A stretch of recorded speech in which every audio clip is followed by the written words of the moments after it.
हाँ जी, बोलिए।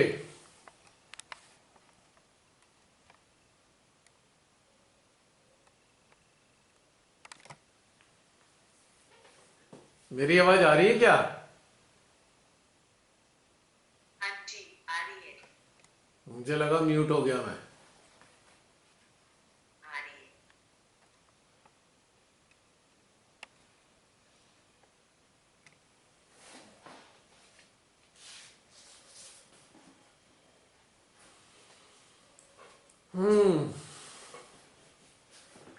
लगता है भोले बाबा के श्री चरणों में ही रह गए सब।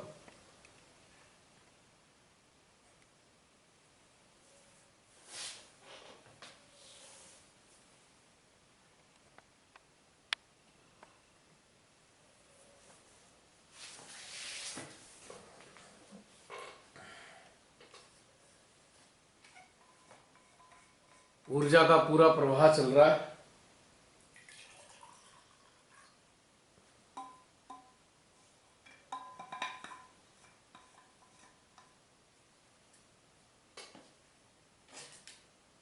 जसलीन, बाकी सब म्यूट तो नहीं है? मैंने ना सबको अनम्यूट कर दिया है, पर कोई अनम्यूट कर नहीं रहा। अच्छा, वो भूल गए। मैं नहीं, सब लोग को अनम्यूट किया हुआ है। प्रियंका दिख रही है। हम्म।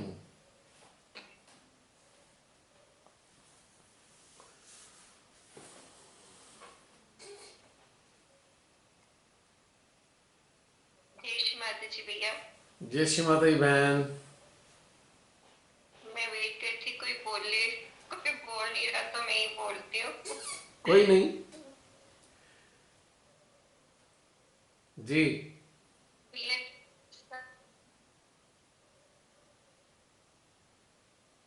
जी बहन। नेट की प्रॉब्लम है क्या?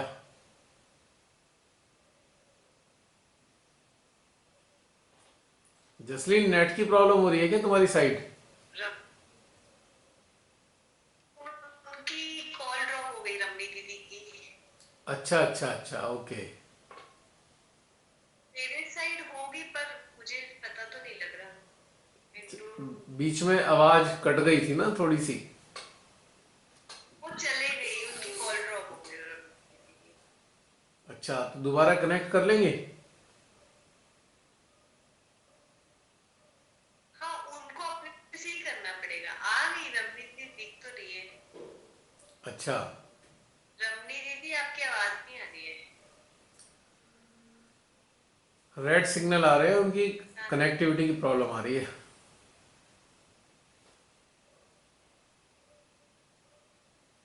वो लगता है दोबारा लॉग इन करेंगे। तुम्हारी साइड भी सिग्नल थोड़े डिस्टर्ब आ रहे हैं। उनका मतलब। ओके। अब ये फ्लक्चुएटिंग है सिग्नल्स, तुम्हारे दिखा रहा है रेड सिग्नल। ओके, पता नहीं। हाँ, बार मुझे बार आपकी आवाज बार आ बार रही है। रेड हो रहे हैं, फिर वो वाइट हो रहे हैं तुम्हारे सिग्नल। चलिए, रमनी बहन आए, इतने कोई और हाजिर हो जाएं, कुछ शेयर करना चाहते हैं तो। जय श्री माता जी भैया। जय श्री माता दी प्रियंका। जय श्री माता जी सबको। ध्यान तो जैसा बहुत खूबसूरत था जब हुआ, पादन परमेश्वर के पास आए। और जब लौटे तो आपने जो ये जो अनोखा चीज कराया ना, अद्भुत कह सकती हूँ। अब पहली बार माता जी की कृपा से हुआ। वो जो माला बनी ना, एक बार हम्म। बहुत पहले दीपों की माला बताई थी आपने, आत्मा रूपी ऐसे करके। ये तो हाँ। एकदम ऐसा लगा कि वही रह गए हम लोग। बहुत ही ज्यादा, बहुत ही ज्यादा अलग था अनुभव। जैसे कि फूल की तरफ पीछे रहते हैं। और श्री माता जी का, श्री माता जी के श्री चरणों में जो बना रहता है स्वस्तिक, लगा कि फिर उसमें ही समाहित हो रहे हैं। मतलब बहुत ज्यादा खूबसूरत था। फिर महादुष्टों पे करवाया तो कानों और गले पे पेन फील हुआ। कानों से धुएं जैसा निकला और गले पे काफी पेन हुआ। फिर धीरे धीरे वो चला गया। सेंट्रल हार्ट में भी पेन हो रहा था, उनके ऊपर अटेंशन डालने पे सेंट्रल हार्ट भी। माँ जगदम्बा उनकी बहुत हाँ नाराज, हाँ, ये भी था। और इसीलिए जो पेन आ रहा था। अच्छे लोग हैं, जो मानवता के लिए कुछ करना चाहते हैं, या फिर थोड़ा सा जिन नेताओं में थोड़ी सी भी प्रेम बाकी है, उनका अच्छा फीलिंग आ रहा था। हाँ, ब्यूटीफुल फीलिंग थी, हाँ, नो डाउट। कार्य हो गया ऐसा, बहुत सुंदर कार्य आपने मतलब हुआ ये अटेंशन वर्क जो था ना आज का। कुछ नेता तो हैं ही जो हम लोग हृदय से कम जगदम्बा से जुड़े हैं, कुछ तो हैं। ऑफ कोर्स, ये तो डेफिनेटली अच्छे लोग भी हैं, इसमें कोई शक नहीं है। ये चीजें बहुत सुंदर हुई। और जब भोलेनाथ में लगा तो हम सही कहा, चिपक ही गए हम लोग उनसे जाके। तभी तो कह रहा था सब चिपक गए हैं उनसे। उनके तो वो लगा हुआ है बिल्कुल मैग्नेट, खट से चिपक जाते हैं हमारे, हम पार्टिकल्स है ना उनके, तो खट चिपक जाते हैं उनके चरणों में, और हटने का दिल ही नहीं करता, तो जबरदस्ती हटाना पड़ता है बातचीत करने के लिए। अगर बातचीत ना करनी हो तो सब मौन में आधा एक घंटे तक ऐसे ही बैठे रहेंगे,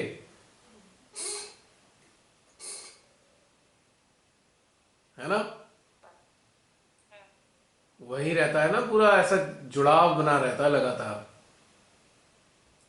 और आंख खोलने का भी दिल ना करे उनके एहसास के साथ में। तो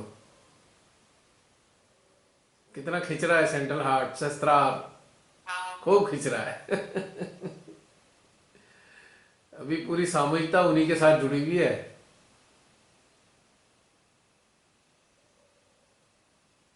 मैं थोड़ा दुष्ट हूं, आप सबको डिस्टर्ब कर देता हूं। नहीं, वो जो बातचीत होती है उस शेयरिंग से तो जब पता चलता है, वीडियो आती है तो पता चलता है कि कितना जरूरी क्यों है कन्वर्सेशन एंड शेयरिंग। जब भी वीडियो आती है ये आज याद आता है बात, तो ये क्यों कहते हैं, बहुत ही ज्यादा नीडफुल होता है। ये बहुत एक आवश्यक हिस्सा है। ध्यान के बाद बातचीत होना अत्यंत आवश्यक है, और चूंकि उसके अंदरूनी अनुभव जो हैं, एक सेकंड रुकना प्रियंका, चलो बीच में आ गया, बार बार आ रहा जा रहा। जो इसके अंदरूनी अनुभव होते हैं ना, उनको शेयर करना बहुत बढ़िया है। एक मिनट होल्ड करना, आप बोलो।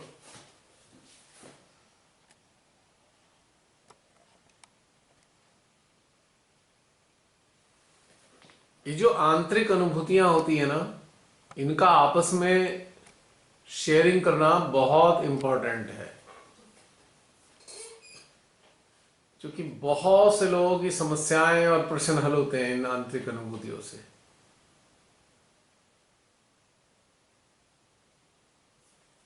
और जो आने वाले समय में इस सामूहिकता से गुजरेंगे यूट्यूब पर, उनके लिए भी बहुत एक उत्साहवर्धक होता है। मान लीजिए इस ध्यान वाले वीडियो से वो जुड़े और उनको विभिन्न प्रकार की अनुभूतियां हुई, और हम लोग आपस में शेयर कर रहे हैं, तो उनको बड़ा हौसला बनता है कि हाँ हाँ, हमारे भी तो हो रहा है, हमारे भी ऐसे हो रहा है, हमारे को भी ऐसा अनुभव हुआ। तो बातचीत, उनकी जो भावनाएं हैं, उनकी जो फीलिंग्स हैं, ये बातचीत उनको सहयोग करती हैं, या कहें कि उनका उत्साह बढ़ाती हैं, और उनका जो कॉन्सेप्ट है, उनका जो परसेप्शन है ध्यान के प्रति, और ज्यादा गहरा और स्ट्रांग होता चला जाता है। क्योंकि जब वो सुनते हैं हम लोगों की बातें, तो उनको कितना अच्छा लगता है कि अरे यही सब तो हमारे अंदर भी तो हो रहा है, हमें भी तो ऐसा ऐसा अनुभव हो रहा है। और इस चीज से ही कोई भ्रम नहीं रहता। मान लीजिए किसी साधक को कुछ अनुभव हुआ और कोई शेयरिंग नहीं है, तो उसको समझ नहीं आएगा कि उसका अनुभव किस प्रकार का था, क्या वास्तव में ठीक था या गलत था। बहुत से लोग तो बड़े अच्छे जब अनुभव होते हैं ऊर्जा के, तो बहुत से सहजी तो इतना डर जाते हैं, अरे कुछ गड़बड़ हो गई हमारे अंदर, इतनी जोर से खिंचाव हो रहा है तो जरूर कोई चक्र पकड़ गया हमारा, जबकि खिंचाव बहुत सुंदर घटनाक्रम होता है। इन बातों से ना ढेर सारे सहजियों की समस्याएं खत्म हुई हैं, क्योंकि वो खिंचावों को पकड़ मानते थे आज तक, और फिर पीड़ित हो जाते थे, हाय हमारे सारे चक्र पकड़ रहे हैं, हमारा हृदय पकड़ रहा है, हमारा शस्त्रार पकड़ रहा है। क्योंकि जो भी उन्होंने आज तक जाना है वो पकड़ धकड़ को ही जाना है। अच्छी ऊर्जा के बारे में तो सुना भी नहीं होता कि कोई सेंटर में बैठ के बताए हाँ भाई इतनी अच्छी ऊर्जा महसूस हो रही थी।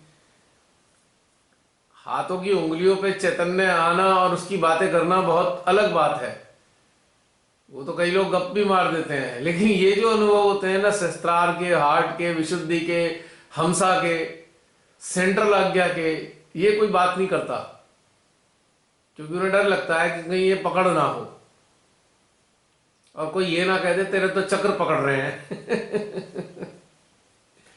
तो इन बातों से ना उनको बहुत बहुत राहत होती है, बड़ा सुकून मिलता है कि हाँ भाई डायरेक्शन ठीक ही है, क्योंकि इन लोगों को भी तो हो रहा है। और मजा उनको तब और बढ़ जाता है जब ये 6-7 महीने बाद, इस कलेक्टिव का मजा 6-7 महीने बाद भी वो ले रहे होते हैं, और वैसे ही वैसे लक्षण उनके अंदर पैदा हो रहे होते हैं, तो और मजा बढ़ जाता है। और फिर हैरान होकर सोचते हैं ये तो 6-7 महीने पहले घटनाक्रम हुआ, लेकिन हमें आज भी हो रहा है। ये बड़ा ब्यूटीफुल है, ये बहुत मोटिवेटिंग है ये फीलिंग, इसलिए बातचीत करना अच्छा रहता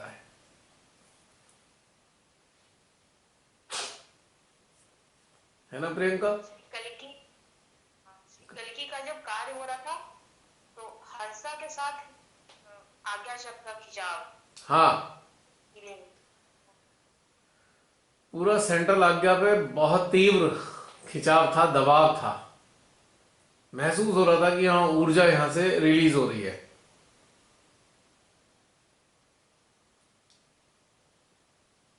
ये तो ऐसे हो जाता है तृतीय नेत्र, तो जैसे गन होता है ना, गन गन का पॉइंट की वहां से वो निकलने वाला है वो बारूद। और सच में गनी है ये, सेंट्रल आज्ञा के जो तीसरा नेत्र है गनी है, बुराइयों को जलाकर भस्म करने के लिए। ये वो वही थर्ड आई, जैसे हम लोग कभी देखे हैं सीरियल वगैरह में, सदाशिव का अग्नि जैसे निकलती थी, मतलब लगभग वही कार्य है। वही है सेम।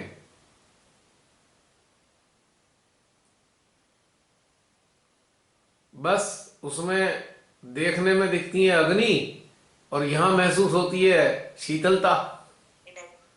शीतलता एक ऐसी फायर है जो ठंडी है, जो ठंडक को बढ़ा देती है। जब ऊर्जा यहां से रिलीज होती है तो यहां पे भी चिलिंग फैक्टर, मतलब ठंडापन महसूस होने लगता है कि यहाँ कुछ हो रहा है मजेदार सा, मिंट जैसा, पेपरमिंट जैसा कुछ यहाँ महसूस हो रहा है, और दबाव भी बढ़ रहा है। तो पता लगता है कि हाँ भाई तीसरा नेत्र अब काम कर रहा है।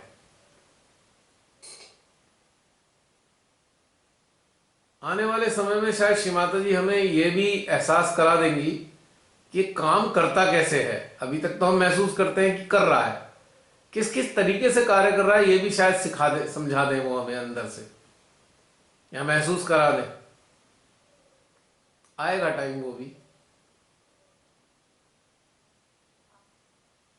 अगर चेतना और चित्त हमारा इसी पे फोकस रहा, मान लीजिए हमारे अंदर एक तीव्र उत्कंठा हो ये जानने की कि तीर्थय नेत्र या सिस्टम कैसे काम करता है, तो एक समय आता है कि जब वो ये भी बता देती हैं, हमें एहसास करा देती हैं कि इस तरीके से काम कर रहा है बेटा। पर उस क्यूरियोसिटी में, उस उत्कंठा में प्यूरिटी होनी चाहिए, शुद्धता होनी चाहिए, एकदम मां की बिल्कुल प्योर डिजायर हो ये महसूस करने की, जानने की। तो ये भी एहसास कराएंगे।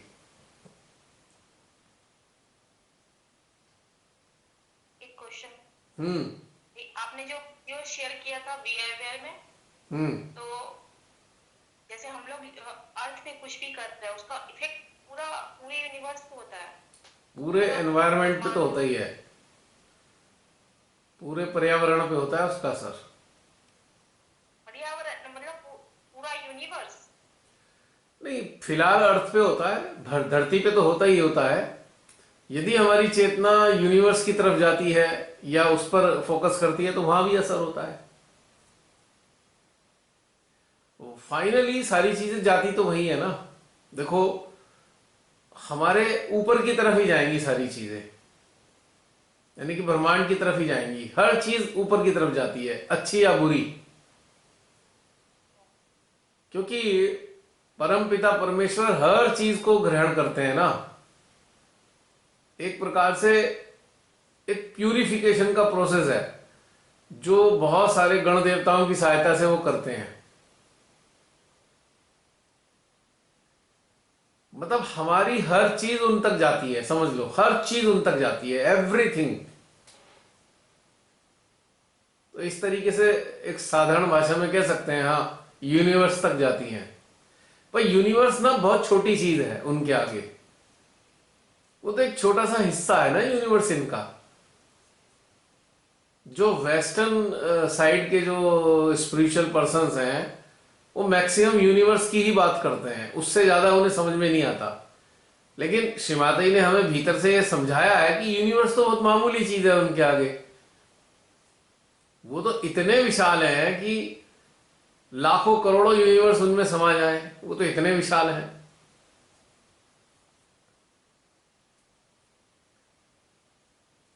तो हम ये कह सकते हैं इस अर्थ से जुड़ा हुआ जो यूनिवर्स है, एक लेमेंस लैंग्वेज में हम कहें, साधारण भाषा में, कि जो धरती से जुड़ा यूनिवर्स है वहां तक जाती है, और उसके बाद उन तक भी जाती हैं सारी चीजें, सारे ब्रह्मांडों को पार कर वहां तक भी जाती हैं। लेकिन उनकी ज्यादातर वेस्टर्न जो है ना, उनका चेतना जाती ही नहीं वहां तक। मैंने बहुत सारे लोगों को देखा, बहुत सारी बातें सुनी, पढ़ी, तो वहां तक जाती ही नहीं उनकी चेतना। उनको आइडिया ही नहीं है कि इससे परे भी कुछ है।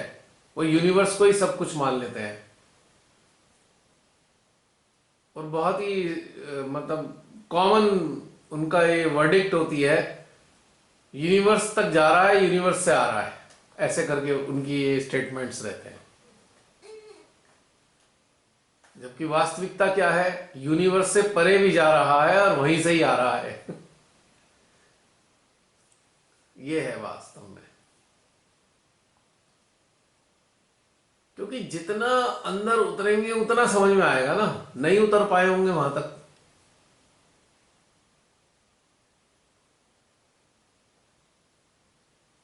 हमें तो स्रोत पूरा महसूस ये होता है ना।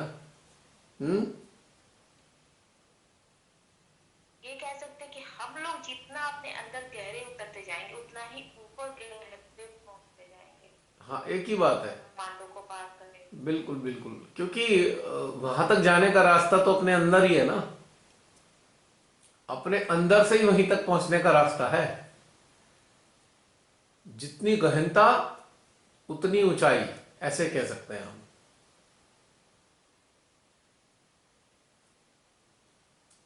अब देखो ना, शांत होकर आंख बंद करके अपने अंदर में जुड़े रहने में कितना मजा आता है। डिस्टर्ब करने का दिल ही नहीं करता कि डिस्टर्ब करें अपने आप को खामखा किसी बात से। यही तो ब्यूटी है कि इतनी खूबसूरत घटनाक्रम बनने लगता है ना। विचार विचार तो पता ही नहीं कहाँ गए अब, और विचार विचार तो शायद ही बहुत कम ही आते होंगे जहां तक मैं समझता हूँ। सीधा जुड़ाव जुड़ाव जुड़ाव और केवल जुड़ाव महसूस होता है अपने अंदर। जैसे अपने अंदर चुंबक लगी हुई हो बहुत सारी, और हमारी चेतना और चित्त को भीतर ही खींचती रहती है, और हमारी चेतना इस खिंचाव के आनंद में डूबी रहती है। कितना मजा है अपने अंदर।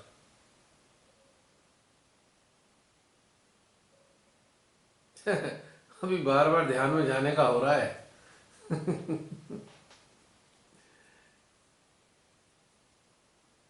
चलो, ध्यानस्थ अवस्था में ही बातचीत चलती रहेगी। और बताओ प्रियंका, जी भैया, हो गया। रमनी बहन आ गई होंगी वापस? हाँ, आ गई है।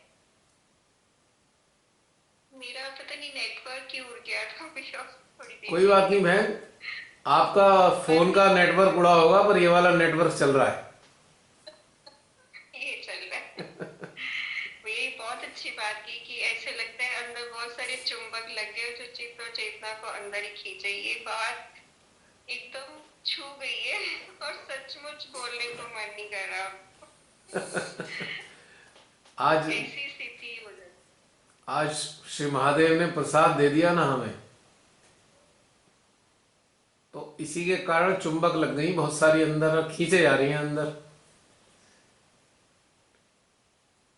एक ब्यूटीफुल काम करते हैं अभी। अब ये आंख बंद करके तो बैठने से अच्छा है। हाँ, बाकी लोग जो बातचीत नहीं कर रहे, चाहे तो वो आंख बंद करके इसका आनंद ले सकते हैं, लेकिन हम इसका एक और चीज का अभ्यास करते हैं। आंख खोलकर बातचीत करते हुए भी इस चुंबक का एहसास करते रहेंगे। यानी कि हमारी चेतना अंदर रहेगी, हम भले ही बातचीत कर रहे हो। देखो, एक और नए मजेदार घटनाक्रम इससे भी गुजरते हैं। ये भी एक घटनाक्रम मजेदार है। तो खींच तो चेतना रही है ना हमारी अंदर, चित्त और चेतना अंदर है, और साक्षी भाव में बातचीत कर लेते हैं। कितना मजेदार रहेगा सीन।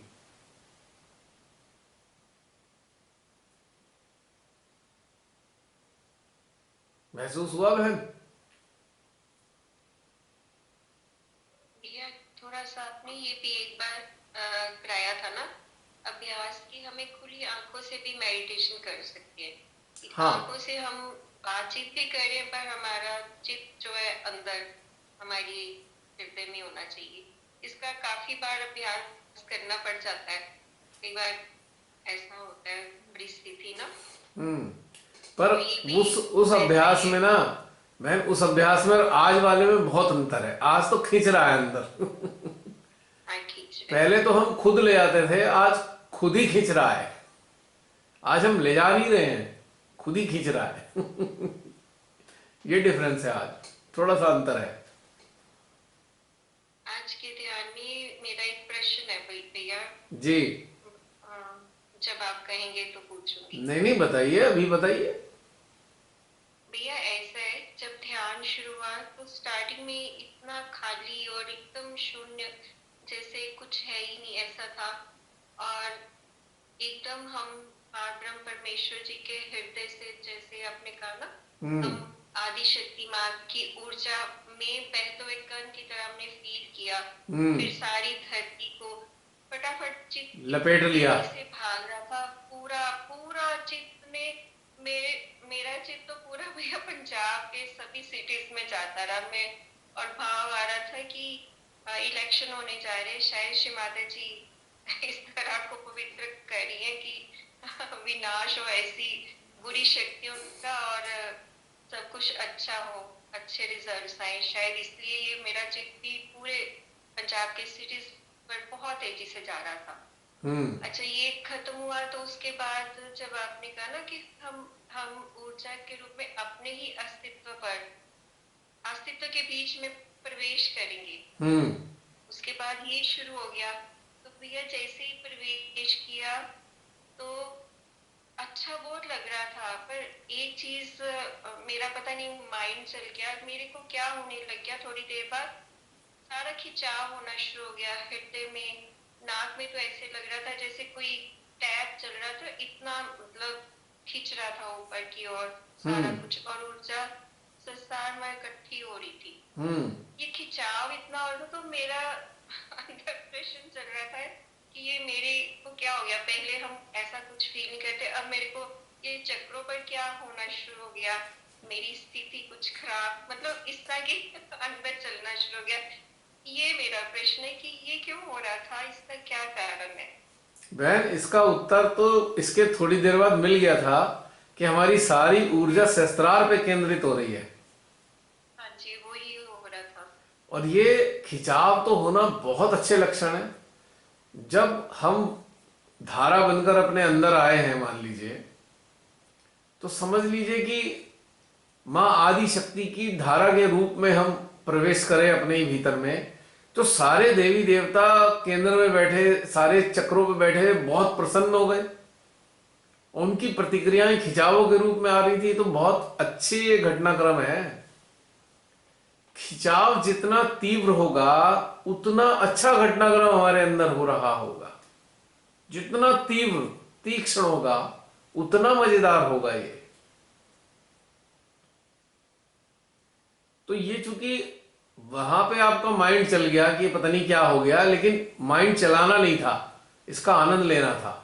आगे कभी भी हो माइंड मत लगाइए कि हो क्या रहा है, बस ये देखिए कि मजा आ रहा है, बस मजा आ रहा था। हाँ। फिर वही छोड़ दिया, बाद में छोड़ दिया, मतलब कुछ सेकंड के लिए आ गया कि पहले हम इतना ऊपर चले गए और उसके बाद हमारा चित्त मेरे चक्रों पर क्यों चला गया, मतलब चक्रों पर ये चीज आनी शुरू हो गई, तो ये क्यों?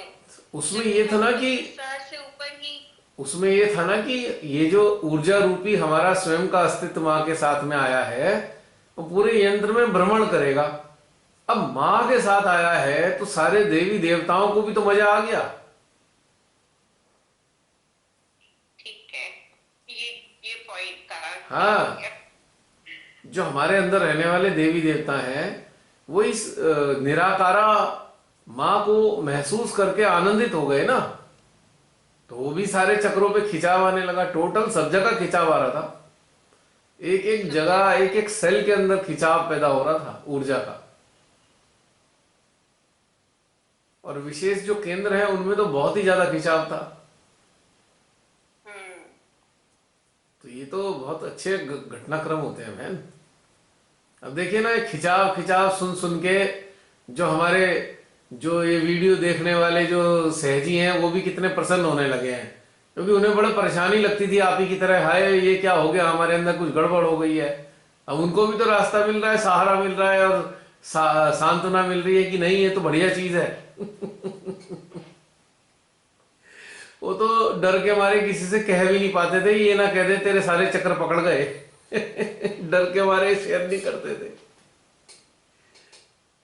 और भैया जो जब आपने एकत्रित ऊर्जा को मतलब जो इलेक्शंस में खड़े होने वाले लोगों पर, कुछ अच्छे लोगों पर जब केंद्रित उनके आज्ञा पर किया, तो देखो मैं अभी तक सोच रही थी कि मैं ज्यादा किसी के बारे में जानती नहीं कि कौन कैसा नेता बन सकता, हमें जानने की जरूरत ही नहीं। अपने आप माँ ने ना चेहरे सामने 3 चेहरे ला दिए।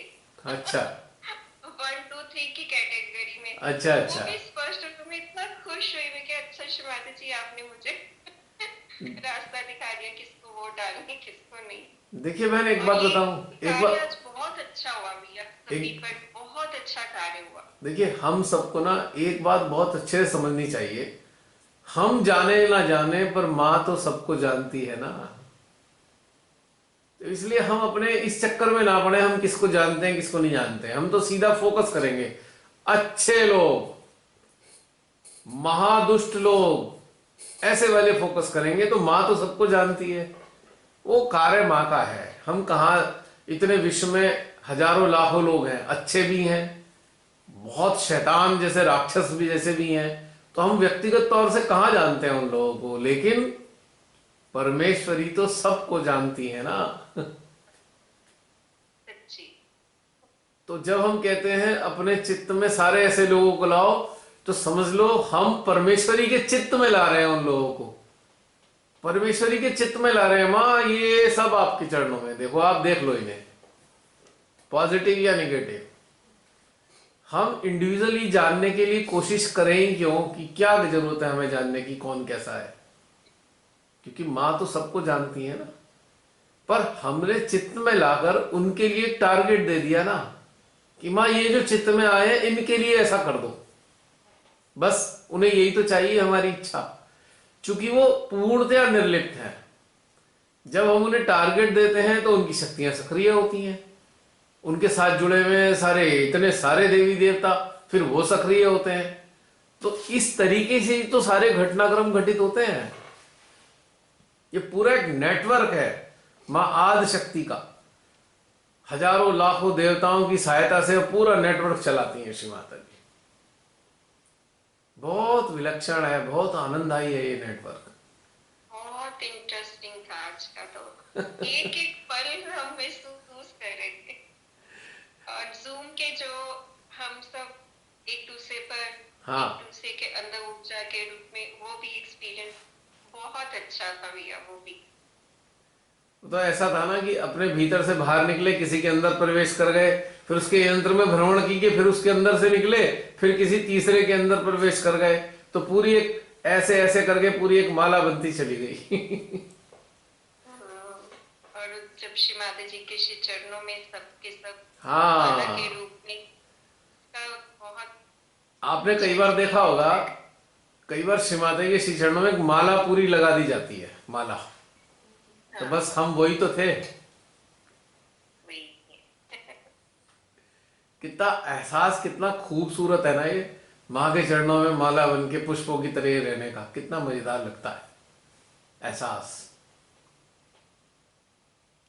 और एंड में आत्मा को महसूस करना आज कुछ और भी क्लैरिटी के साथ था।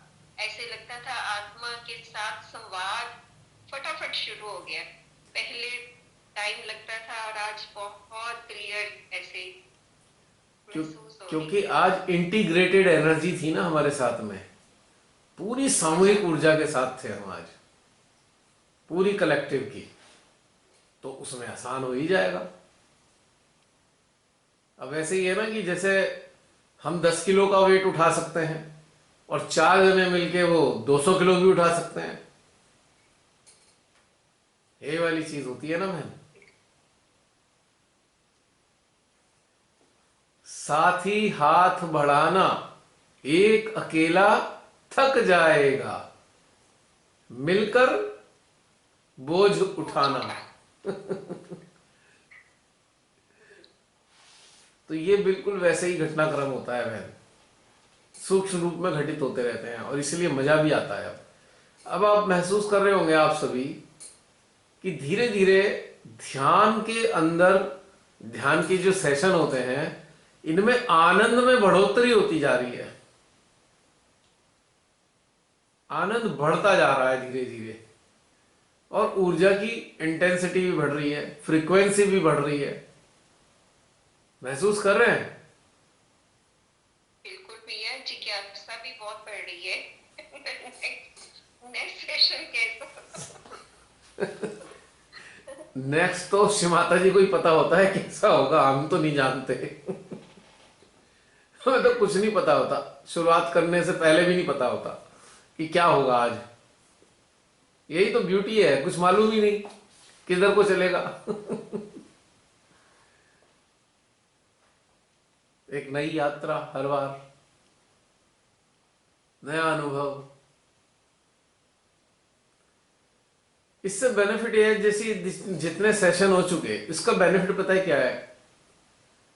हम जितने भी सेशन में शामिल हुए हैं, उतनी देर तक तो हम संसार से तो अलग ही रहे ना बहन। तो अभ्यास बढ़ रहा है ना संसार से अलग होने का, यही तो ब्यूटी है।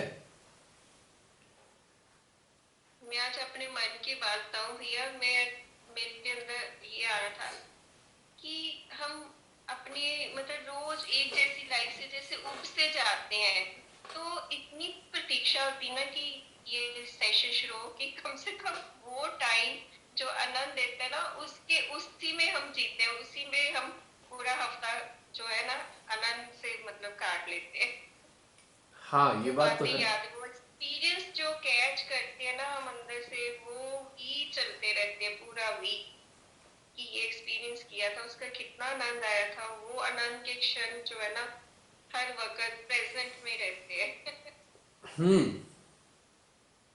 आप जरा कल्पना कीजिए कि जितने भी सेशन हुए हैं अभी तक, मान लीजिए टोटल सेशन 100-125 के करीब तो सेशन हो गए, और एवरेज एक सेशन में 3 घंटे का एवरेज तो है ही, मिनिमम 3 घंटे का एवरेज है सेशन का। ठीक है, तो सोचिए कि 125 को 3 से गुणा करते हैं, मल्टीप्लाई करते हैं, तो कितना हो गया? लगभग 375 घंटे हम संसार से दूर रहे हैं। सोचिए कितनी बढ़िया बात है, कितनी बड़ी बात है ये। यानी कि 375 घंटे हमारे भीतर में केवल ईश्वरीय ऊर्जा, ईश्वरीय एहसास बना रहना, ये कोई कम बात है बहन? ये तो खाली जूम सेशंस की बात कर रहा हूं मैं अभी। वर्कशॉप के सेशन अलग हैं कई घंटे उसके अलग हैं भाई। वर्कशॉप्स के लगभग 117 घंटे के करीब हैं, तो 117 घंटे वर्कशॉप के हो गए, उसमें भी हम संसार में नहीं थे। तो 375 और 117 कितना हो गया? 475, और 10 485, और 7 492 घंटे। और फिर अभी तक जो डीप मेडिटेशन के सेशन है वो 137 सेशन है, लगभग घंटा मान लीजिए उसका। चलो हम उसको 125 घंटे मान लेते हैं। तो 500 घंटे, 500, 492 और 100, 592 और 25, 8, लगभग समझ लीजिए 600 घंटे से ऊपर आप संसार से दूर रहे हैं। 600 आवर्स अवे फ्रॉम मेटलिस्टिक वर्ल्ड। तो इट्स ए अचीवमेंट, ये मामूली बात नहीं है।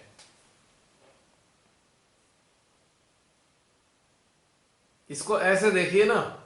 और आम कंडीशन में इंसान 10 मिनट भी संसार से अलग नहीं रहता है, वो बुरी तरह से विचार घेर लेते हैं, घेरी विचारों में ही घिरा रहता है इंसान सुबह से शाम तक। 10 मिनट भी वो खाली नहीं रहता। लेकिन यहां शिवादा की कृपा से अब पिछले जब से भी जुड़े हैं तब से अभी तक मिनिमम सेशंस के जरिए 600 घंटे तो हम कम से कम संसार से अलग रहे। और 10 मिनट के लिए भी संसार से अलग रहना असंभव होता है। सैकड़ों विचार आ जाते हैं 10 मिनट में, इतनी देर में। लेकिन हमारे पे परमेश्वर की कृपा है ना अचीवमेंट बहुत बड़ी है, बहुत बड़ी। 600 आवर्स एटलीस्ट।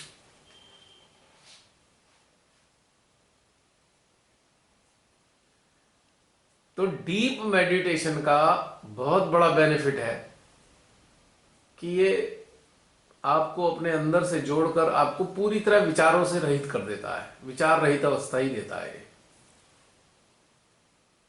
अब जैसे जो फ्लाइंग ऑफिसर होते हैं ना, वो घंटों के हिसाब से ही उनकी वो मानी जाती है कैलिबर कि भैया इसने 50 घंटे की फ्लाइट की हुई है, 50 आवर्स उड़ाया हुआ है प्लेन, तो 100 आवर्स उड़ाया हुआ है, तो उनकी काबिलियत उस हिसाब से मानी जाती है। तो साधकों की काबिलियत जो है अविचार अवस्था के, विचार रहित अवस्था के घंटों से आंकी जा सकती है। अब आप सब लोग जो भी 6-7 महीने बाद इन बातों को सुन रहे हैं या देख रहे हैं, इस सामूहिकता के साथ जुड़े हैं, तो जरा मेरी बातों को ध्यान दीजिएगा। 600 घंटे विचार रहित अवस्था, जरा कल्पना कीजिएगा कितनी बड़ी उपलब्धि है साधकों के लिए। बहुत बड़ी उपलब्धि है बहन ये।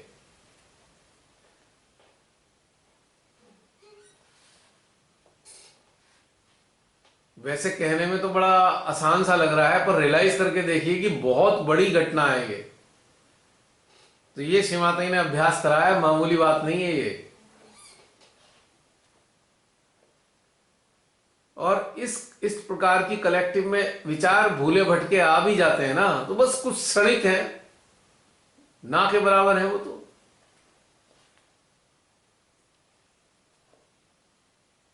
तो ये मजेदार घटना है। तो आगे से, आज के बाद जो भी सुन रहे हैं या आप लोग भी साधकों की जो कैलिबर है आवर्स के हिसाब से मापा जा सकता है आप किसी से पूछेंगे भाई कितने घंटे विचार रहे हो अभी तक, कितना मजा आएगा ना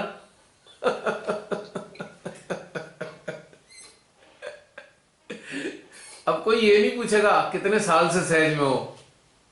अब एक नई परिभाषा होगी कि कितने घंटे निर्विचार रहे हो आज तक, यहां से नापा जाएगा है। एक नया पैरामीटर है, हाउ मेनी आवर्स। ऐसे इस सेशन के बाद भी तो भैया बहुत टाइम तक हम अविचार अवस्था में ही रहते हैं। हाँ, मैं तो खाली सेशन की बात बता रहा हूं, खाली वो तो एक अलग मैटर हो गया है। हम सेशंस की बात कर रहे हैं भाई, वो तो बोनस है ना बहन, वो तो अलग है, बोनस है, उसके तो घंटे और जोड़ लो कितने ही। हाँ, पर जिसे हम कहते हैं ना प्रैक्टिस, तो 600 आवर्स की अविचार अवस्था में रहने की अभ्यास, कितनी खूबसूरत घटनाक्रम है ये। तो जब भी ये वीडियो जो सुन रहे होंगे, आप सब के लिए एक नया मानदंड आ गया है, एक पैरामीटर ध्यान का। How many hours do you remain thought free. तो अपने आप को आंकने का इससे सुंदर कोई तरीका नहीं है कि कितने घंटे तक अविचार रहे। अपनी प्रोग्रेस देखनी हो तो अविचार स्थिति से प्रोग्रेस देखी जा सकती है। It's a new parameter, advance version.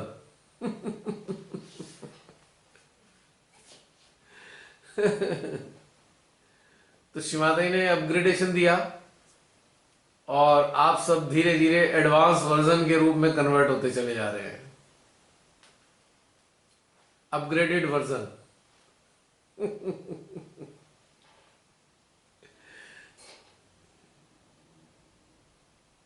ये एक ब्यूटीफुल चीज है। और अविचार रहने का मतलब क्या है जानते हैं बहन? अविचार रहने का मतलब है अपने नजदीक आना, अपने स्वयं की कंपनी का आनंद लेना। अविचारिता का मतलब सिंपल यही है।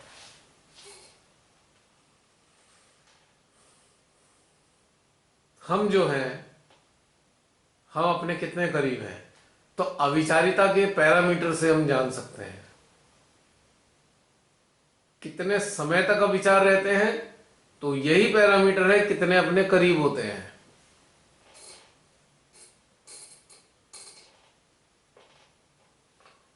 और जितने करीब होते हैं, अपने भीतर के ढेर सारे संस्थानों को हम जान पाते हैं। आपको एक सिंपल सी चीज बताता हूं मैं। ध्यानस्थ होकर परमेश्वरी या परमेश्वर का सानिध्य धारण करना, ये जरिया है अपने नजदीक आने का। तो ध्यान का और परमेश्वरी की कंपनी का आनंद उठाने का एक ही मकसद है, स्वयं के करीब आना, बस। यानी कि परमेश्वरी का एहसास या परमेश्वरी का सानिध्य ध्यान के जरिए एक साधन मात्र है। एक तो हम प्रारंभिक अवस्था में यह देखते थे कि ध्यान एक माध्यम है परमेश्वर के सानिध्य का आनंद लेने का। अब इससे थोड़ा सा एक कदम और आगे चले कि ध्यान के माध्यम से परमेश्वर के सानिध्य को पाना एक साधन है अपने करीब आने का, है ना। एक नई एक परिभाषा इसकी। यानी कि मकसद क्या हुआ, परमात्मा के साथ क्यों रहे? ताकि अपने नजदीक आ सके। तो अल्टीमेट मोटिव क्या है ध्यान का? अपने नजदीक जाना, स्वयं को जानना, स्वयं को समझना। तो यहां पर परमात्मा भी साधन ही बन गए हैं। इंटरेस्टिंग बात। अब साध्य क्या है? साध्य है स्वयं को जानना। साधन क्या है? परमेश्वर की कंपनी, परमेश्वर का सानिध्य साधन है। और साधना क्या है? ध्यानस्थ रहना। अब एक नए समीकरण बन गए हैं, दोबारा रिपीट करूंगा। ध्यानस्थ होना साधना है, परमेश्वरी का सानिध्य होना साधन है, और स्वयं को जानना साध्य है। Ultimate target is to know thyself. बहुत सुंदर बात की है। अब एक नया स्टेप है ये।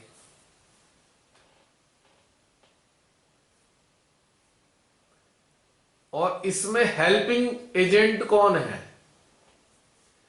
हेल्पिंग एजेंट है हमारी जीवात्मा, हमारी आत्मा। समस्त चक्रों पे बैठे हुए देवी देवता, ये हेल्पिंग एजेंट है। 5 एलिमेंट, ये सब हेल्पिंग एजेंट हैं। अब इतने सारी चीजें साधन हैं अपने को जानने के लिए। अब पहली अवस्था में हम कह रहे हैं श्री गणेश जी को सिद्ध कर लें, श्री कृष्ण जी की सिद्धता हासिल कर लें। फिर हम कह रहे हैं परमेश्वरी का सानिध्य कर लें, उनका साथ जुड़ जाएं, अपनी आत्मा को प्रकाशित कर लें, अपनी जीवात्मा की आवाज सुनने लगें। और अब कहां है अल्टीमेट, कहां पहुंचना है हमें? स्वयं को जानना, स्वयं के करीब आना। अल्टीमेट यही है बस, और कुछ नहीं है। यहां पे सब समाप्त हो जाता है। तो ये वह नेक्स्ट स्टेप था हमारा, जिसे हम जीते हुए आ रहे हैं। बस आज इसका एक विवेचना कर दी आज। अब ईश्वर के साथ जुड़ना भी साधन हो गया, साध्य नहीं है।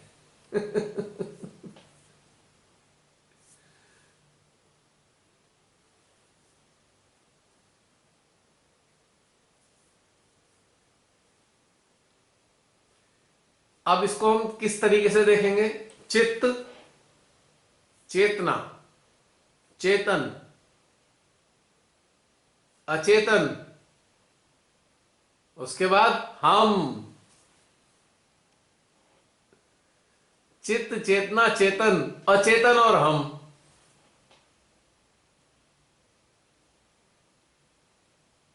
यानी कि 5th पोजीशन पे हम हैं, अल्टीमेट टारगेट।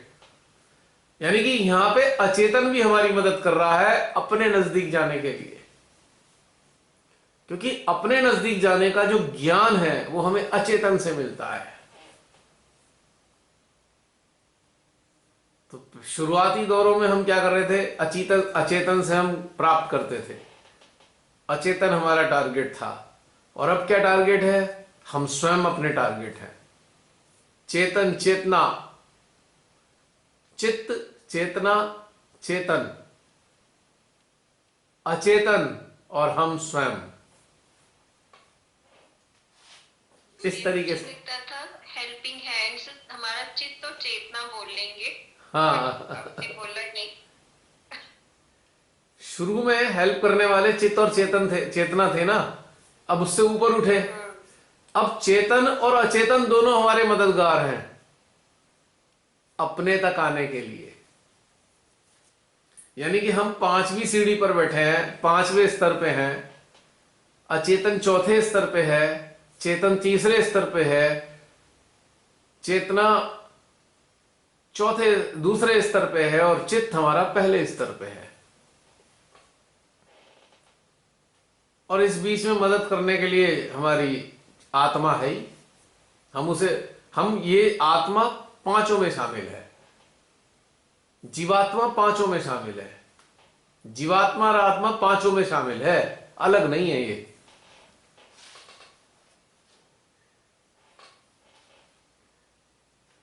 आत्मा और जीवात्मा को नदी के 2 किनारे मान लो। नदी क्या है? नदी की धारा क्या है? चित्त, चेतना, चेतन, अचेतन, ये धारा है। और सागर क्या है? हम स्वयं।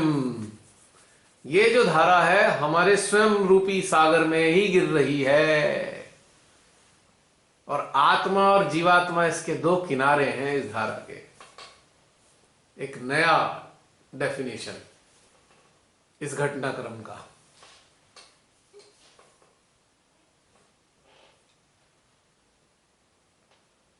क्यों जीवात्मा किनारा क्यों है?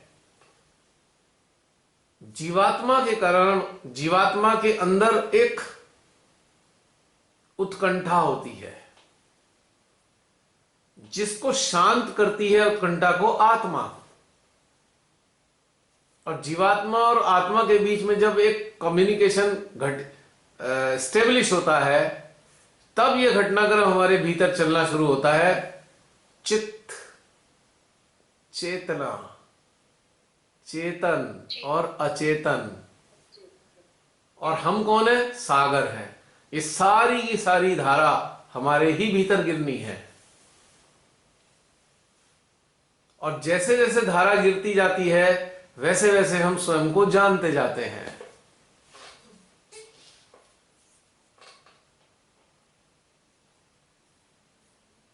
तो एक और ब्यूटीफुल रिवीलेशन आज एक और रिवीलेशन हुआ, बहुत ही खूबसूरत। बहुत ज्यादा खूबसूरत भैया, मेरी आंखों में पानी आ रहा सुन के, मतलब एक्सपीरियंस करके आंखें नम हो रही है। कितनी ब्यूटीफुल चीज है ना। यस।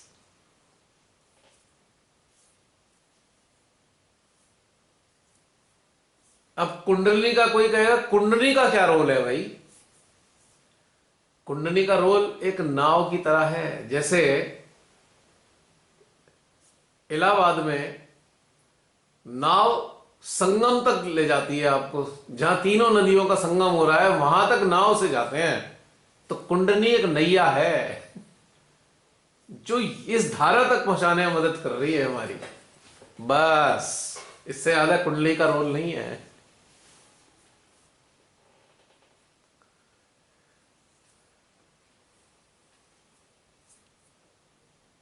कैसे भैया? भाई कुंडली के पास अवेयरनेस है ना, कुंडली की अपनी अवेयरनेस है ना, अपना ज्ञान है ना कुंडली का। और कुंडली हमारी मददगार है। तो कुंडली की नैया पर सवार होकर हम इस संगम तक जाते हैं, यानी कि इस धारा तक, ये जो स्ट्रीम है यहां तक पहुंचते हैं। क्योंकि धारा तो बीच में बह रही है ना, धारा एक किनारे पे नहीं है। ये संगम है ना, संगम। तो संगम किस चीज का हो रहा है? संगम हो रहा है चित्त, चेतना, चेतन और अचेतन के संगम में। ये हमें वहां तक पहुंचाने में मदद कर रही है कुंडली की शक्ति।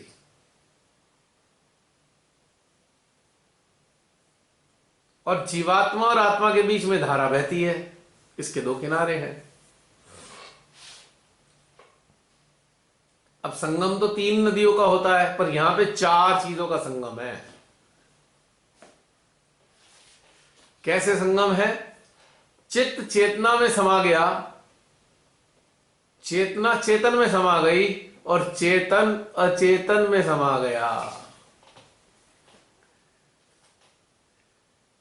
और ये सारे समाई हुए चीजें हमारे भीतर गिर रही हैं, हमारे सागर रूपी अस्तित्व में गिर रही हैं ये, या हमारे भीतर समा रही हैं चीजें ये।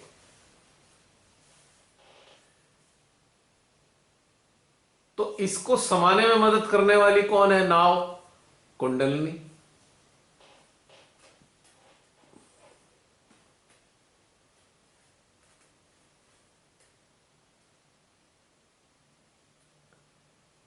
कैसे? कुंडली हमारे सारे सेंटर्स को अलाइन करती है, एक दूसरे से जोड़ती है सारे सेंटर्स को। और जितनी भी देवी देवताओं की शक्तियां होती हैं, कुंडली की सहायता से हमारे चित्त में आती हैं। और जब चित्त सशक्त हो जाता है, तो हमारी चेतना में समाने लगता है। और जब हमारी चेतना में इतना सशक्त चित्त सारी शक्तियों को धारण करने करके चेतना में समाता है, तो चेतना शक्तिशाली हो जाती है। अब चेतना में जब शक्ति आती है तो ये चेतन का हिस्सा बन जाती है, चेतन के अंदर एंटर कर जाती है, ये चेतन का पार्ट एंड पार्सल बन जाती है। और जब ये चेतन का पार्ट एंड पार्सल बन जाता ही है, तब जाकर चेतन अचेतन को स्पर्श कर पाता है। और जब चेतन अचेतन के साथ एकाकार होता है, तब ये सारा का सारा एकत्रित हुआ एक समाया हुआ एक दूसरे के अंदर जो ज्ञान है, वो सारा हमारे भीतर में आता है। जैसे सारी नदियां सागर में गिरती हैं ना, तो ऐसे ही सब का सब हमारे भीतर में आता है।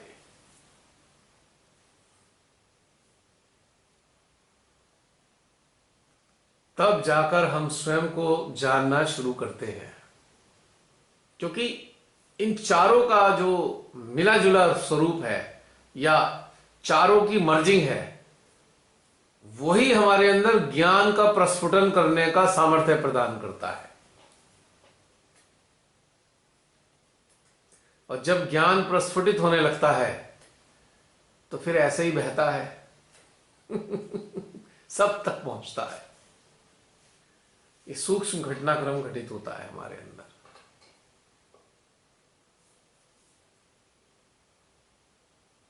जो एक नया दृश्य महसूस कर पा रहे, नया दृश्य आज एक्सपीरियंस हो रहा है साथ साथ।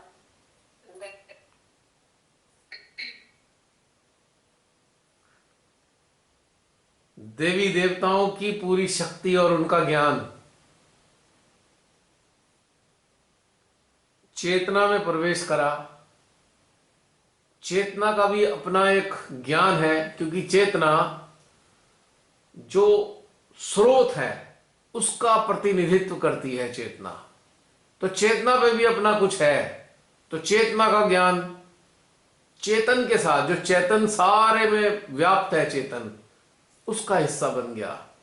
जो चेतना के चेतन में जो भी चीजें मौजूद हैं, निराकार शक्तियां हैं, निराकार ऊर्जा है, अनेकों सूक्ष्म अस्तित्वों का जो भ्रमण कर रहे हैं महामानव, ज्ञानी, सद्गुरु, संत, उन सब का ज्ञान चेतन में समाया हुआ है।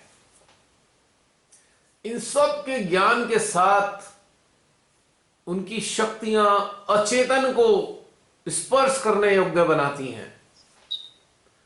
और अचेतन में तो पूरी रचना का ज्ञान है। सब चीजों का ज्ञान अचेतन में समाया है।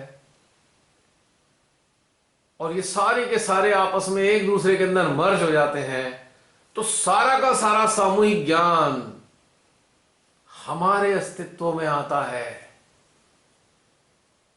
और फिर प्रस्फुटन होता है इन ज्ञान का हमारे अंदर से।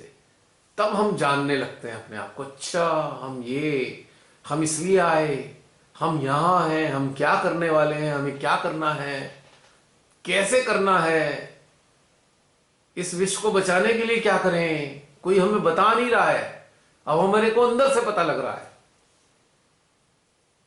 क्योंकि अदृश्य रूप में हमारे अंदर जो ये आया है, ये हमें बता रहा है, ऐसे समझ लीजिए।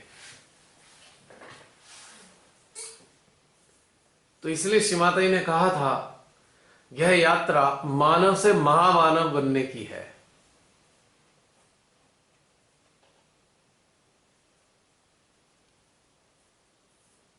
अब देखिए, एक देवी देवता हैं, उनके पास तो एक आधी शक्ति है ना, पर ऐसे मानवों के अंदर कितनी शक्तियां हैं, यानी कि पूरे देवी देवताओं की शक्तियां ऐसे मानवों के अंदर आ गई ना। और शक्तियों का कार्य क्या है?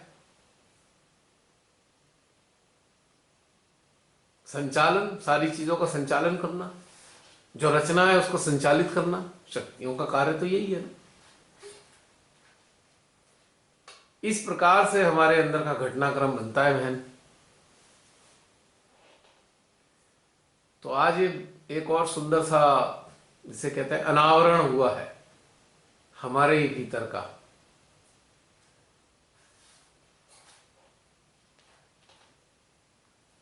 अब ये सारी बातें कहां से आ रही हैं जो मेरे भीतर से निकल रही हैं आप सबके सामने? तो वहीं से तो आ रही है जो मैं बता रहा हूं। चेतन से आ रही है। अचेतन, अचेतन से। क्योंकि अचेतन में सब समा गया है। चित्त, चेतना, चेतन अचेतन में समा गया, और अचेतन हमारे अंदर समा गया और फिर प्रस्फुटित हुआ।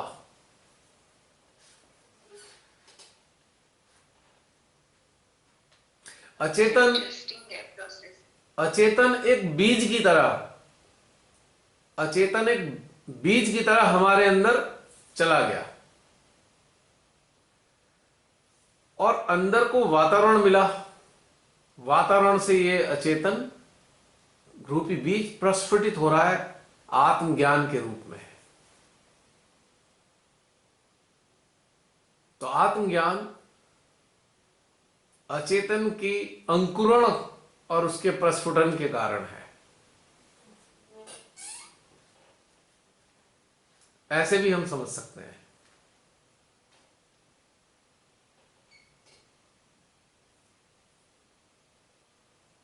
अब कहीं से भी कोई बीज लाके जमीन में डाल दो आप, तो कुछ दिन बाद अपने आप उसमें से अंकुर फूटेगा, फिर धीरे धीरे उसका पौधा बनता है, फिर पौधे से झाड़ी बनती है, फिर झाड़ी से वृक्ष बन जाता है, और जब वृक्ष बनता है तो उस पर फिर फल लगते हैं, और उन फलों का लाभ पाथिकों को होता है।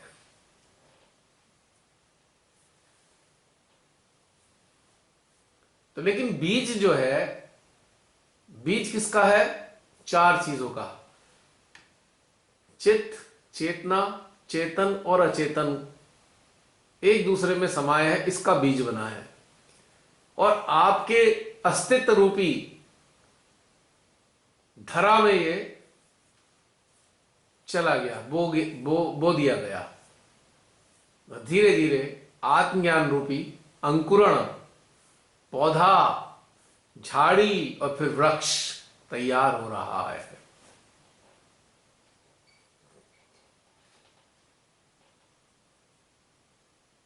और एक खास बात और है बहन, जब वृक्ष बन जाता है तो उससे फल लगते हैं, तो वही फल फिर बीज का रूप धारण कर लेते हैं। यानी कि अब जो वो वृक्ष है वो बीज तैयार करने वाला वृक्ष हो गया है ना?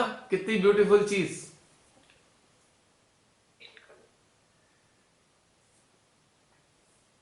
अब हर फल का जो बीज है उसी फल के अंदर मौजूद है।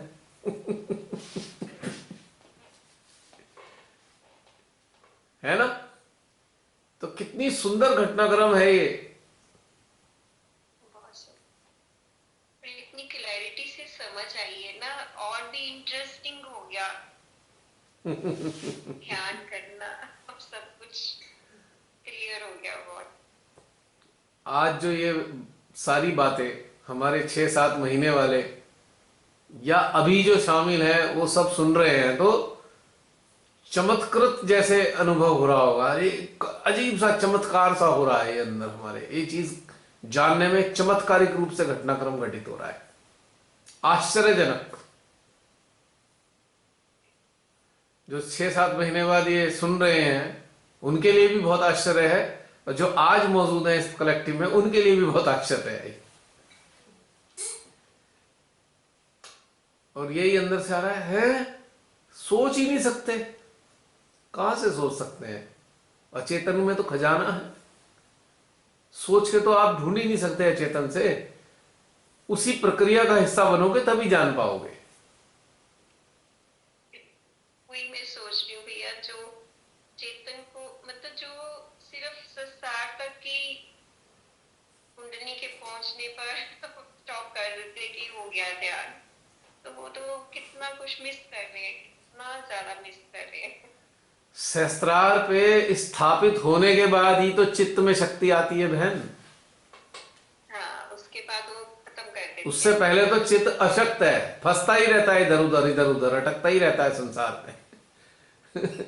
जब चित्त शस्त्रार पे स्थापित हो जाता है अच्छे से, तभी तो उसमें शक्ति आती है कि वो चेतना का हिस्सा बन जाए। यानी कि चेतना भी शरीर से, शरीर के बंधनों से मुक्त हो जाए। तभी तो मैं अक्सर नहीं कहता चित्त चेतना मन और जागृति, जब ये चारों शरीर से मुक्त हो जाते हैं, चारों संसार से मुक्त हो जाते हैं, तब जाकर ये स्थिति बनती है कि ये तीनों चीजें चित्त में समा जाती हैं। मन, जागृति, चेतना सब एक दूसरे में मर्ज हो जाते हैं। फिर वो चेतन का हिस्सा बनते हैं। फिर चेतन अचेतन का हिस्सा बनता है, और अचेतन बीज का रूप धारण करके किसी साधक की हृदय की धरती में समा जाता है। फिर उसका अंकुरण होता है, फिर पौधा फूटता है, फिर पौधे से झाड़ी तक बनती है, और झाड़ी के बाद वृक्ष बनता है, और वृक्ष फिर फल देता है, और फल देने के बाद फिर उसका बीज बनता है। यानी कि एक वृक्ष अनेकों बीजों को रोपित करने वाला साधन बन जाता है। इस तरीके से इसका प्रसार होता है ज्ञान का, आत्मज्ञान का। और एक वृक्ष के जरिए कितने ही ज्ञानी, यानी कि अनेकों वृक्ष, एक वृक्ष से अनेकों वृक्ष तैयार होते हैं, और ये सिलसिला चलता रहता है।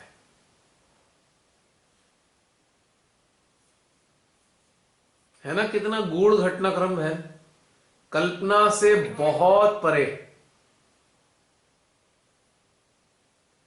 पर आज श्री माता जी ने रिवील कराया, अनावृत किया, ये भी गूढ़, इतना सूक्ष्म, इतना गूढ़ चीज मां की कृपा से, मां की प्रेरणा से आज अनावृत हुई है ये।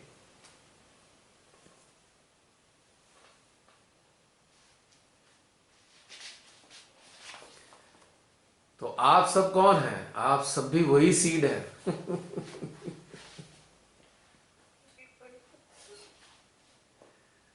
सबके अंदर ये सब घटनाक्रम घटित होना है।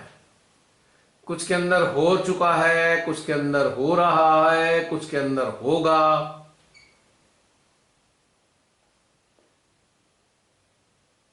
तो यहां भूत, वर्तमान और भविष्य का मतलब नहीं है, इसे हम एक प्रक्रिया कह सकते हैं। प्रक्रिया की शुरुआत और प्रक्रिया का अंत, और प्रक्रिया का स्थायित्व, सब एक ही है। तो इसमें न भूतो न भविष्य न वर्तमानो, कुछ नहीं है इसमें। एक प्रक्रिया है, इस छोर से उस छोर तक की प्रक्रिया, और ये सब सत्य है। पूर्णतया हर चीज वर्तमान है। प्रक्रिया वर्तमान ही होती है, इसे हम भूत भविष्य वर्तमान में बांट नहीं सकते।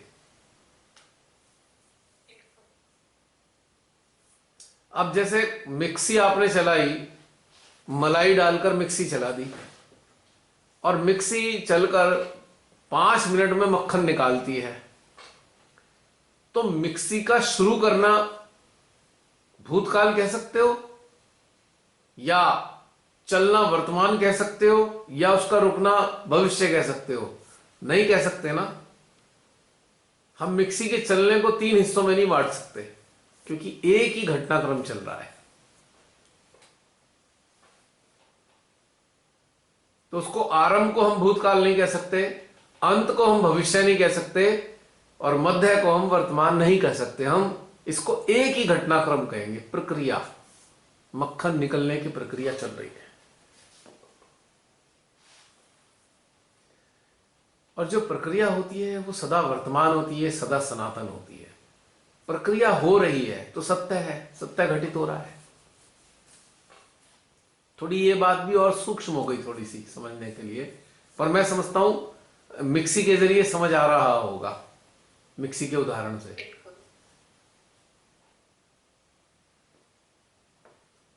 तो ये प्रक्रिया चल रही है भाई। बीज से वृक्ष बनने की, फिर वृक्ष से फिर बीज बनने की प्रक्रिया चल रही है।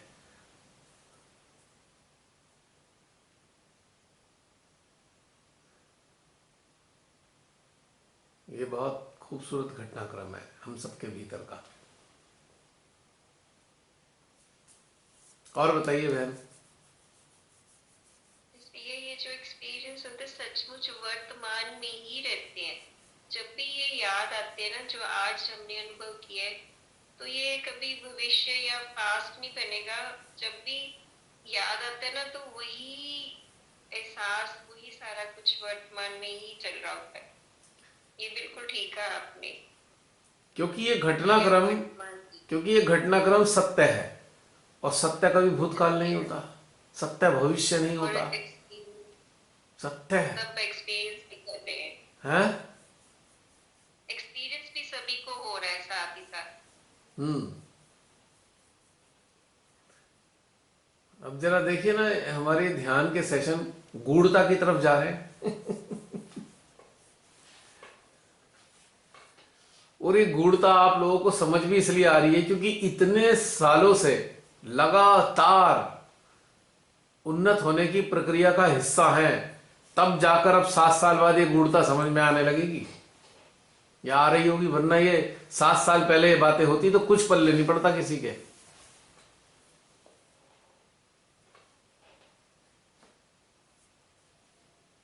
ये भी एक सत्य है।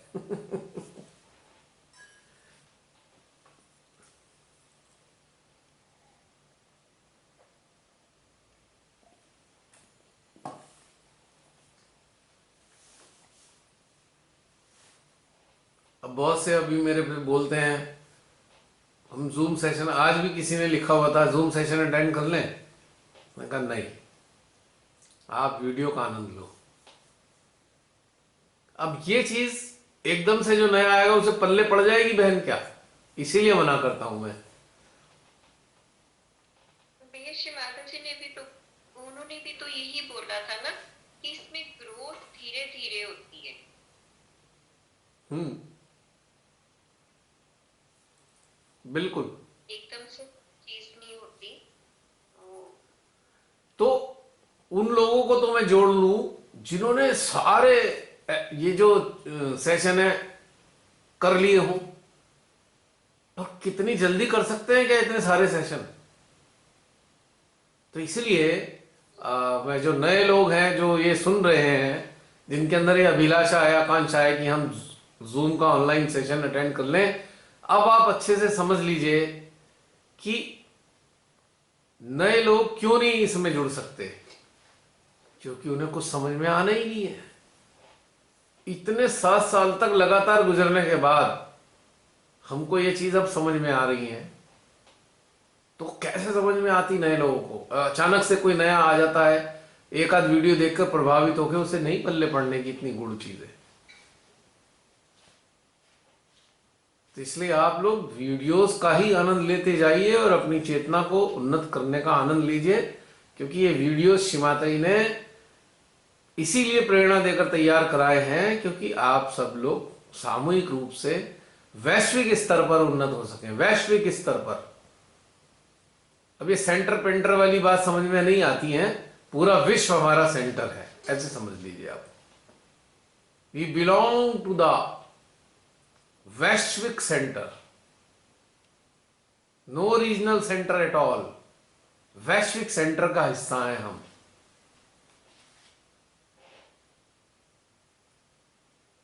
अभी यहां का सेंटर, शहर का सेंटर, स्टेट का सेंटर, ये सब कुछ नहीं है। वैश्विक सेंटर का हिस्सा है हम, and we belong to world centre.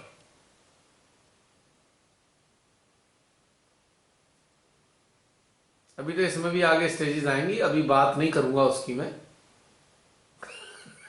अभी तो हम वैश्विक सेंटर की बात करेंगे। बिल्कुल ठीक है भैया, नहीं तो वो भी एक बंधन बन जाता है कि जब हम बाउंड हो जाते हैं एक सेंटर तक की। आपने बिल्कुल ठीक बोला। एक बार जब मैंने वो घटना बताई थी ना, किसी की पूजा, नलगिरकर जी ने, जब ये इंडिया के लीडर थे, नलगिरकर जी ने किसी को सेंटर में पूजा को बैन लगा दिया था कि पूजा नहीं करा सकते आप, सेंटर ही बंद करा दिया उनका। अब मेरे को थोड़ा सा अंदर से अच्छा नहीं लगा, मैंने कहा यार ये तो चीज गलत है। और पूजा में जाने पे ही बैन लगा दिया कि पूजा में भी जाओगे नहीं आप। 3 चीजें बैन करी, सेंटर बंद किया और पूजा में जाने में बैन लगाया, और क्या बोला था मैंने कि रिलाइजेशन भी नहीं दोगे। 3 बैन लगाए। जब मुझे बताया उन्होंने तो मैं गया नलगिरी जी के पास, तो उन्होंने कहा कौन से सेंटर से आए हो, तो सारे ट्रस्टी बैठे थे। मैंने कहा सहस्त्रार सेंटर से आया हूं मैं। है, मैंने कहा सहस्त्रार सेंटर से हूं भाई मैं, क्या है छोटी छोटी बातें करते हो, Meerut centre, Delhi centre, Jaipur centre, ये क्या होता है, what is this? We belong to Sahastrar centre, now we belong to world centre. तो आप सब जो लोग सुन रहे हैं वीडियो के, देख रहे हैं या इस कलेक्टिव का आनंद ले रहे हैं, आप भी अपने अंदर धारण करें, you too belong to world centre. ये जितनी टेरिटोरियल फाइट है ना, इससे बाहर निकल आइए। रीजनल टेरिटरीज की जो फाइट है, ये फला फला कंट्री की फाइट है, ये वाला देश का सेंटर, उस वाले देश का सेंटर, बाहर निकलिए इससे। ये जो व्यवस्था की ना श्री माता जी ने कोरोना को लाकर, इसीलिए व्यवस्था की है कि सब लोग वर्ल्ड सेंटर का हिस्सा बने। अपने को एक्सपैंड कीजिए, जस्ट एक्सपैंड योर अवेयरनेस। ये जो लिमिटेडनेस है, लिमिटेड जो बन गए हैं आप, इससे बाहर निकलिए, वर्ल्ड सेंटर में स्थापित हुई।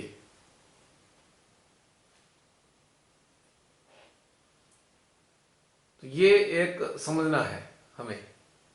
हम इंडिविजुअली कहां रहते हैं? हम सहस्त्रार में रहते हैं। हम सामूहिकता कहां करते हैं?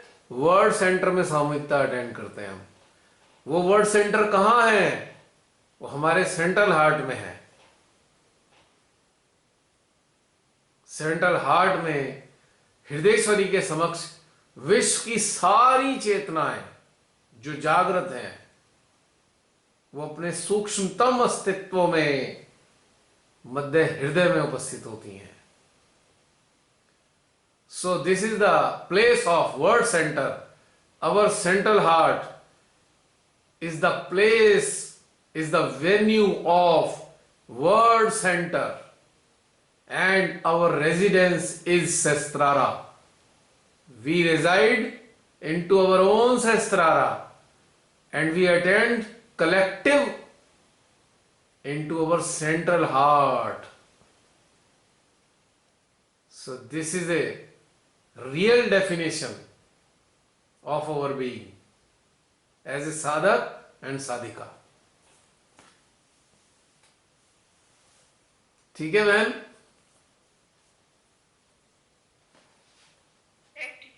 इतनी ज्यादा ठंडक दे रहे हैं आपकी बातों से। खुश हो रहे हैं भगवान शिव जी कि बिल्कुल ठीक है आपने, यही होना चाहिए, यही भाव होना चाहिए सबका। अब सेंट्रल हार्ट की सामूहिकता आप पिछले 7 साल से कर रहे हैं, पर अब इसके लिए श्योर शॉर्ट हो जाना चाहिए कि हम इन 3 चीजों के दायरे में ही हैं। रिहाइश है हमारी सहस्त्रार, और मेडिटेट सामूहिक रूप से जो कलेक्टिव मेडिटेशन हॉल है हमारा, जो वर्ल्ड को बिलोंग करता है, वो है हमारा सेंट्रल हार्ट। लफड़ाई खत्म हो गया यहां से वहां आने जाने का।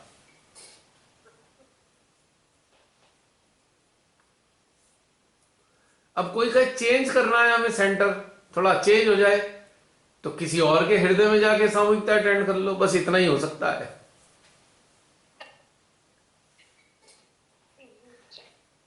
तो भाई आज तो रमणी बहन के हृदय वाले सेंटर में मेडिटेट करेंगे, आज जसलीन के हृदय वाले सेंटर में मेडिटेट करेंगे। अब इस तरीके से चेंज कर सकते हैं, बाकी कोई जरूरत नहीं है। उस दिन ना रात में मेरी 3 बजे आंख खुल गई, तो मुझे कुछ फील हो रहा था, तो मैंने कहा अच्छा मेडिटेट कर लेती हूँ। फिर अचानक से ना रमनी दीदी आ गई मेरी अटेंशन में, और रमनी दीदी का हृदय डीप हो रहा था। मैंने कहा 3 बजे भी रात में कितना अच्छा मेडिटेशन कर रहे हैं हम लोग।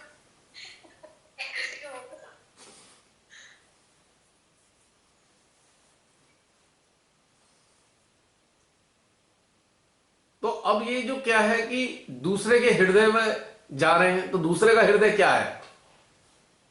Another universe. हम सब एक यूनिवर्स हैं, और सेंट्रल हार्ट दूसरे यूनिवर्स का हो गया वो। तो ऐसे आप अपना मोनोटोनी खत्म कर सकते हैं। अपने सेंटर से उब गए हो तो दूसरे के हृदय में चले जाके ध्यान कर लीजिए, चेंज हो जाएगा थोड़ा।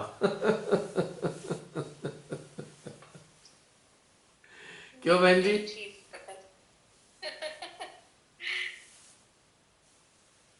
कहते हैं ना भाई, अपने सेंटर जा जाके बोर हो गए, चलो आज जालंधर के सेंटर में जाके आनंद लेते हैं। तो इस तरीके से हम इसको ऐसे समझ सकते हैं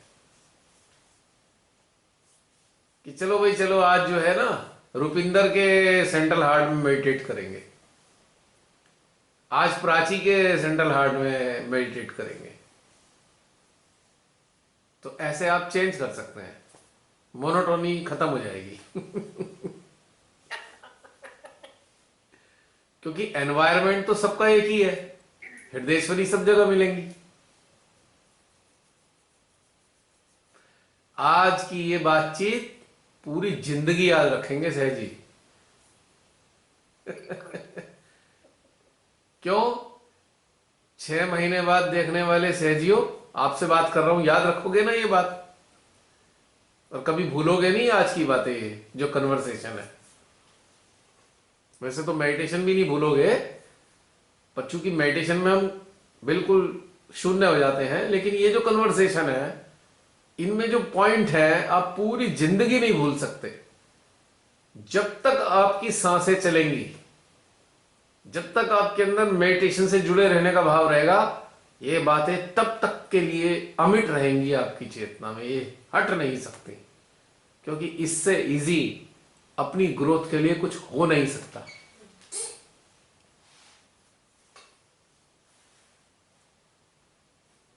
शरीर को इधर उधर ले आने की जरूरत ही कहां रह गई है?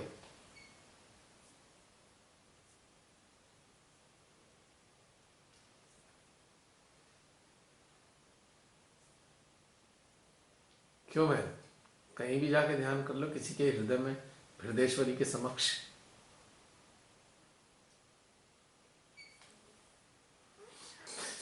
चलिए और बताइए, अब बहुत सारी चीजें रिवील हुई हैं आज। क्या? इसी से रिलेटेड एक क्वेश्चन था, इसी से रिलेटेड। हाँ बोलो जसलीन। एक मिनट रुको रुको रुको रुको रुको, ये बंद हो जाएगा।